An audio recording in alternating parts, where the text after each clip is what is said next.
Hey guys, and welcome to How to Guide. In this tutorial, we're gonna look at how to edit team member details on GoCardless. Now let's begin.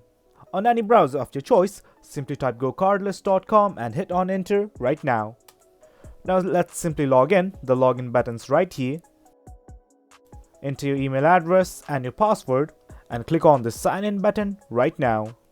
Now this is the dashboard. I simply want to go to the settings tab. I'm gonna click on this button right here, and from here let's go to team. Well, there is only one member and that is me, and I want to edit the details. For simplicity, I'm simply gonna click on the person that I want to edit. A new page will open showing team member details. Now you can edit the name, their family name, the email, and you can change the access levels as well: administrator, read only, read write, anything. And you can also disable team member. For instance, I want to change the family name. Now after everything is okay, simply click on update details, and there you have it. That's how we edit team member details on GoCardless.